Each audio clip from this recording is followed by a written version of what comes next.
Ce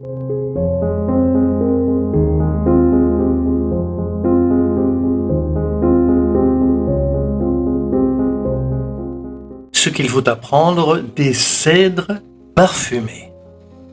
Ce programme a été enregistré à l'origine par Ricardo Melo de l'Institut Namasté le 17 mai 2020.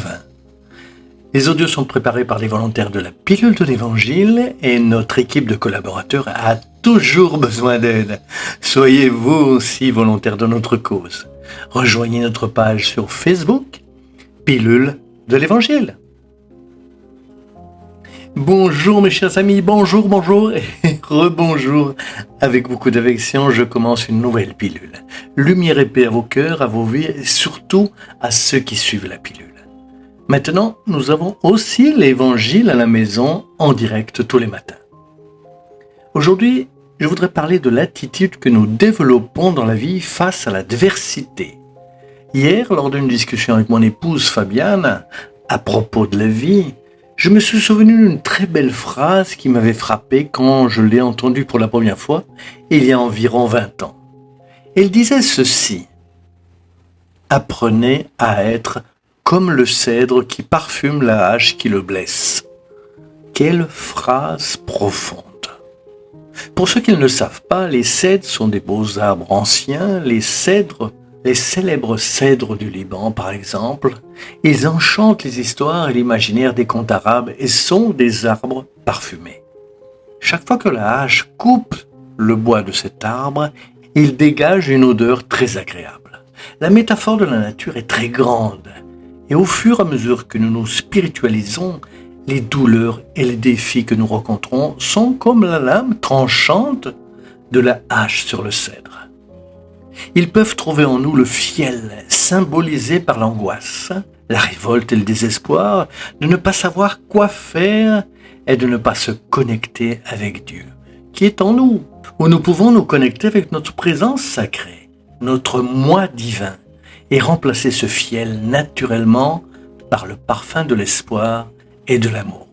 Je sais que beaucoup de gens entendent ce que je dis et peuvent même penser: comme c'est facile pour ce type de continuer à dire ces choses, il ne subit pas ce que je subis, il ne vit pas ce que je vis.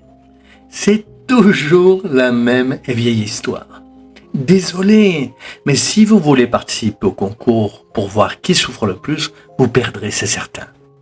Ce que vous trouverez le plus, vous pouvez en être sûr, ce sont des gens sur Terre qui souffrent beaucoup plus que vous.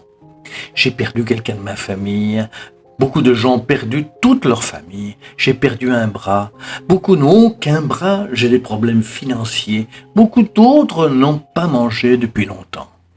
Alors, arrêtez de vouloir rivaliser avec les difficultés des autres, car vous perdrez et vous aurez honte. Nous sommes tous invités à grandir et à mûrir spirituellement et à nous retrouver sur notre trajectoire sur Terre. Être sur Terre n'est vraiment pas facile pour personne, peu importe la condition. Nous savons que la Terre est une planète scolaire et la planète scolaire marche de cette manière. Nous sommes inscrits dans différentes classes selon les besoins de notre âme, puis les tests arrivent. Mais la façon dont chacun de nous gère chaque épreuve est proportionnelle à la sensibilité spirituelle de chacun, à sa conscience de la vie éternelle et, bien sûr, au lien qu'il a actuellement avec le Père Céleste.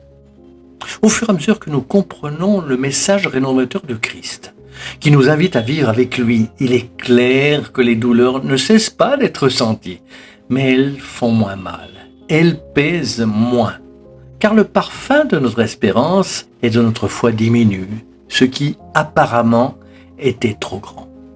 Je ne dis pas que votre douleur est petite ou grande. Je me souviens très bien d'un cas qui m'a beaucoup marqué il y a plusieurs années. C'était un père à Contage dont la fille a été tuée d'une manière indescriptible que je ne vais pas détailler ici. Lorsque le meurtrier a été attrapé, imaginez la douleur du père et de la mère. Il a eu l'humanité de prier pour le meurtrier. Interrogé, il a dit qu'il avait prié Dieu pour l'âme de cette personne et pour les parents de cet homme qui avait commis le meurtre, parce que lui-même, en tant que père, il ressentait une immense douleur. Mais sûrement le meurtrier avait aussi un père et une mère qui souffraient beaucoup. Et il a dit que D'une certaine manière, il avait pardonné au meurtrier cet acte ignoble et absurde. Je me souviens de son interview télévisée avec les larmes aux yeux et de la douleur de cet homme en tant que père, mais en même temps de son devoir en tant que chrétien, de travailler en lui l'idée du pardon. Parfois, nous ne comprenons pas cela. Beaucoup de gens disent que c'est de l'hypocrisie parce qu'ils ne comprennent pas. Pardonner n'est pas oublier l'erreur que l'autre a commise. C'est ne pas souhaiter du mal à celui qui a fait du mal. Pardonner n'est pas oublier. Vous n'êtes pas amnésique. Pardonner, c'est simplement ne pas rendre le mal par le mal. C'est rendre le mal par le bien. C'est ce qu'a fait ce père, travaillant sur son esprit, en envoyant des énergies positives malgré toute cette folie. C'est-à-dire qu'il apportait du parfum à la hache qu'il avait mortellement blessé, lui et sa famille. Malgré cet exemple extrême, je crois que chacun de nous a ses défis sur terre. Et il peut s'entraîner à la beauté de l'espoir, de la foi, de la certitude dans la vie future que rien n'arrive par hasard. Dieu nous apportera toujours une réponse au bon moment, le réconfort au bon moment et votre cœur sera en paix. C'est pourquoi nous tenons tant à vous. Nous avons un beau projet avec des bénévoles, avec des gens du monde entier prêts à vous aider. Votre accueil fraternel sur Internet. Si vous avez besoin de vous confier, de parler, si vous êtes en deuil, si vous vivez un grand défi dans le domaine affectif, un problème financier ou de dépression, et vous avez besoin de soutien, contactez-nous. Vous sortirez certainement de ce problème. Nous sommes là pour vous aider. Beaucoup de lumière et de paix. Je tiens à remercier tous ceux qui soutiennent nos projets.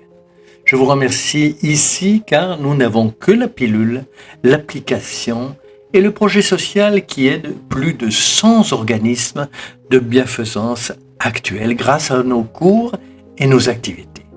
Nous ne recevons pas de financement de personne. Grâce à Dieu, nous nous finançons. Et vous êtes responsable de tout cela. Merci. Notre équipe de bénévoles vous attend. À bientôt mes amis, à très très bientôt.